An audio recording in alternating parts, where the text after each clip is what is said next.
Yung mga matik, magandang umaga mga matik. Ito yung binili ko sa magbobote. Kinalas ko isa-isa bago natin saksak. Wala naman siyang problema mga matik. Kasi yung sinaksak ay yung sasaksak ko sana. Siyempre mga matik, kailangan safety first. Bago isaksak mga matik, unang-unang gawin, tingnan ng loob. Mamaya, meron na siyang short circuit pag sinaksak mo sabog mga matik. Kailangan mga matik pagka gagawa kayo ng ganito, unang-unang gawin nyo, i-check nyo yung loob bago nyo isaksak mga kamatik. Baka nakita nyo yung loob mga kamatik, okay na. Tapos tinignan mo yung kanyang mga capacitor mga kamatik. Ituturo ko sa inyo kung ano yung capacitor mga kamatik. Ito yung capacitor. Capacitor yan mga kamatik. Hindi pwede magbaliktad yan kasi once na bumaliktad yan, putok yan mga kamatik. May negative, positive dyan mga kamatik. Ngayon mga matik, wala naman akong nakitang problema. Ngayon, mga matik,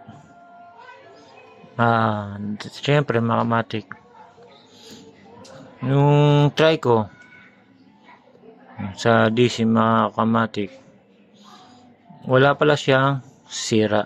Paano ko nasabi mga matik? Meron akong adapter.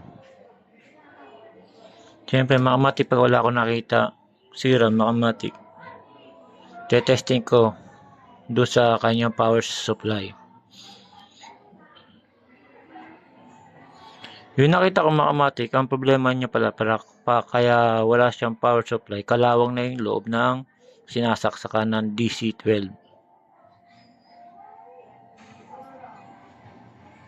Ngayon mga matik, kinaskas ko mga matik. Ngayon mga matik, dahil sa kinaskas ko yan,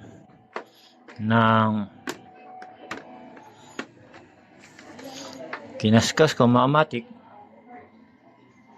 ipapakita ko sa inyo, ito naman yung DC-12 adapter. Kailangan mga kamatik, kung DC-12 siya, kailangan 12 din, 12 voltahe siya mga kamatik.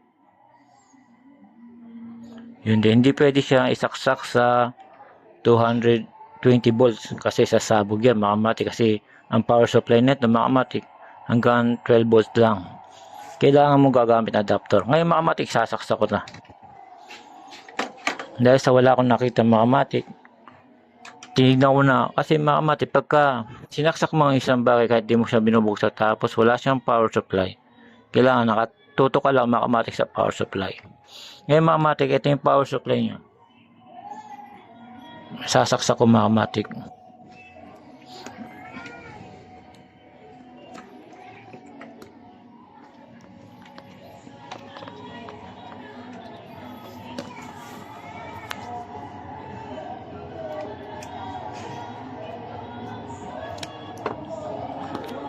Yan mga kamatik, sinaksak ko na siya.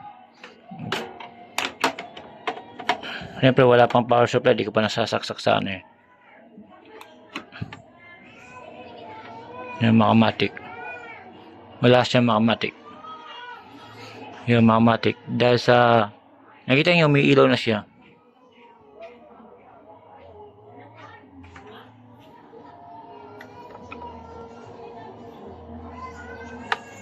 Yung mga kamatik, dahil sa umiilaw siya, ibig sabihin gumagana siya mga kamatik. Ang tawag yung mga kamatik, nakachamba tayo. Nadali natin mga kamatik, pero lilinisin ko muna bago ko ikabit. Ipapakita ko sa inyo mga kamatik kung tutunog siya o hindi. Ang dami siyang mga tay-tay ipis. Ito yung pinagkalasan ko mga kamatik, medyo malapit na masira mga kamatik kasi ano lang to, may ipis pa. Tatawag dito mga lawanit lang na makapal, pagka nabasa lobo na. Yan ang pangit dito mga kamatik. Yun, dahil sa nakita natin umiilaw na siya.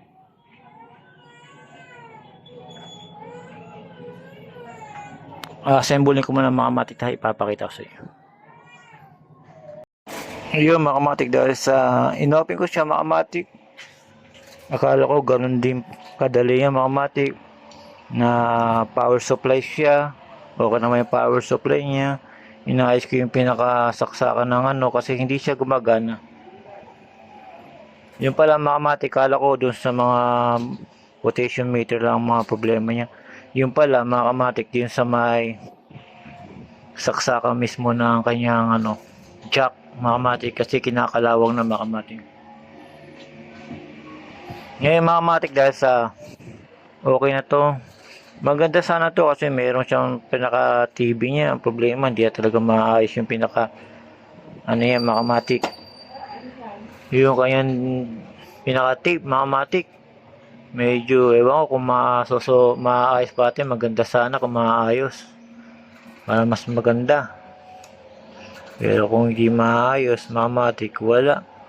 Pero testingin pa rin natin dahil sa okay na siya mga kamatik, tumutunog na mga kamatik. Pipinturahan ko naman yun para mukhang maganda na mga kamatik. Yung mga kamatik, pinturahan ko na, tapos update ko kayo mga kamatik. Yung mga kamatik, kumahanda na siya mga kamatik,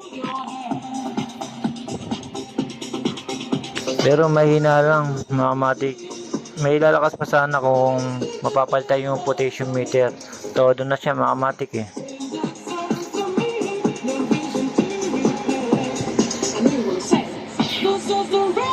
Yung mayroon siyang mga kamatik, monitor.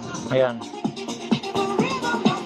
Ang problema mga kamatik, yung kanyang DVD ay wala nang makakuha na nito mga kamatik, kasi bihira na yung may ganito mga kamatik. Pero pwede naman siyang sounds lang mga kamatik sa bahay, pwede na to. Yung mga kamatik, dahil naayos na natin mga kamatik, ito yung nabili ko, 100 na dalawa. Ito ayusin ko pa mga kamatik. Pagka naayos natin to, hindi tayo talo, kundi panalo tayo mga kamatik, dahil sa napaandar natin mga kamatik. Kanina akala ko sa loob talaga diferensya nito kasi hindi siya umaandar mga kamatik. Yung pala talaga pinaka doon mismo sa kanyang power supply mga kamatik, naglulos pala siya doon. Ngayon naayos ko na mga kamatik, pwede na itong gamitin. Yung mga kamatik, ganito lang tayo mga kamatik sa buhay natin. Kailangan hindi lang isa lang alam mo mga kamatik, kailangan marami kang alam para kung saan ka may sabak mga kamatik, alam mo lahat mga kamatik. Yung mga kamatik, hanggang dito na lang mga kamatik. Salamat mga kamatik.